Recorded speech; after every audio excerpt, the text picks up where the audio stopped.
Well, hello, church. It's Pastor Jeremy coming to you from the parsonage with another weekly devotion.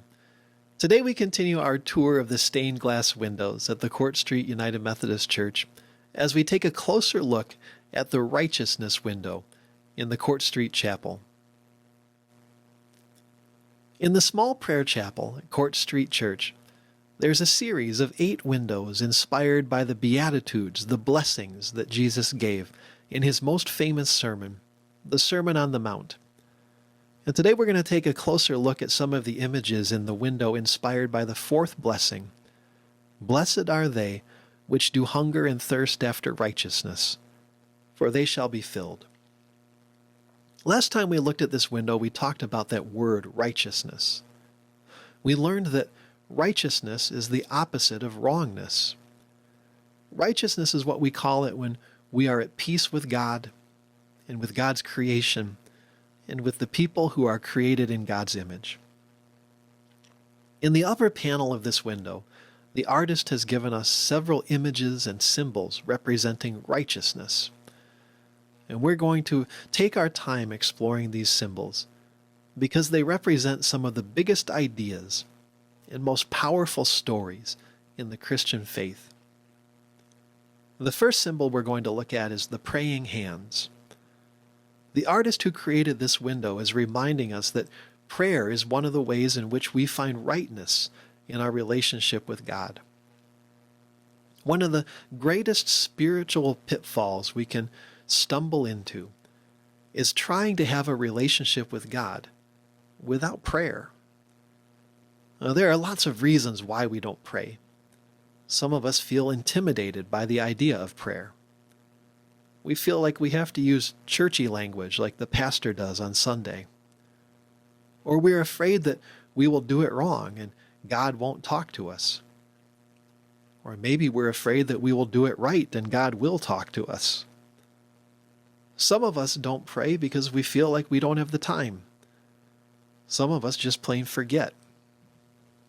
The good news is that prayer doesn't have to be fancy, and it doesn't have to take a lot of time. As a matter of fact, Jesus himself tells us in the Sermon on the Mount that it's a good idea to keep our prayers simple. Don't pray like those puffed up preachers who use too many words, Jesus says. Jesus teaches us to pray in a way that is nothing more than a simple, honest conversation with God. Simple and honest conversations are the foundation of our relationship with God. In the same way, they're the foundation of any relationship. And we know this, right? What happens to a married couple when they stop talking to each other? They drift apart until one day they turn to each other and discover that they're nothing more than strangers sharing a home. What happens when friends stop talking to each other? They drift apart. Now, they might still feel affection or admiration for each other, but that friendship is no longer a source of encouragement and life. The same is true in our relationship with God. If we stop talking to God, we're going to drift apart. In the same way that it's important to say to a spouse, "I love you," on a regular basis, it's important to say, "I love you" to God. In the same way, it's important to have coffee with a friend or chat on the phone about what's happening in our lives and in the world. It's important to chat with God about what is happening in our lives and in the world. And of course, we know that if one person in a relationship ends up doing all the talking, that relationship is going to turn unhealthy and maybe even toxic. Not surprisingly, the same is true in our relationship and our conversations with God. If we are always talking and never listening, or if we are always listening for God's voice but never sharing our own hearts, our relationship with God will eventually be filled with wrongness, not righteousness. If you're feeling distant from God, if you are feeling hungry in your soul for something more, if you're feeling thirsty for righteousness, one of the easiest ways to find God's fullness is to reach out to God in prayer. Pray for God's kingdom to come and heal this world. Thank God for one good thing. Say, I love you. And if you haven't got the words, just offer God your hunger and your thirst, and trust that God will hear what your heart has to say.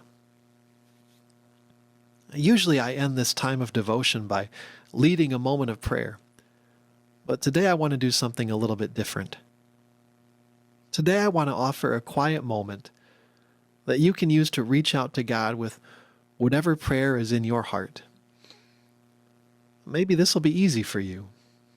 Maybe you are in the habit of talking to God many times throughout the day.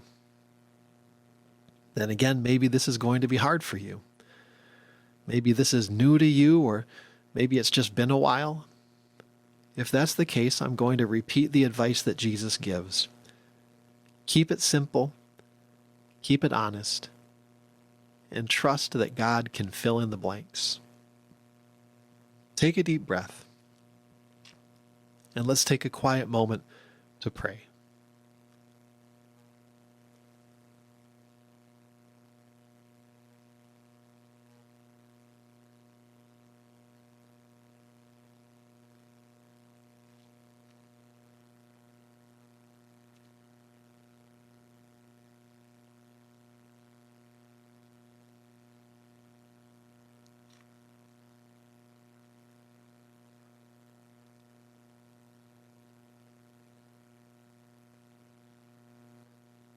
Amen. Well, thank you for spending some time with us today. You can find a new devotion right here every Wednesday at noon. Until we meet again, keep washing your hands, keep wearing your mask, and do not be afraid.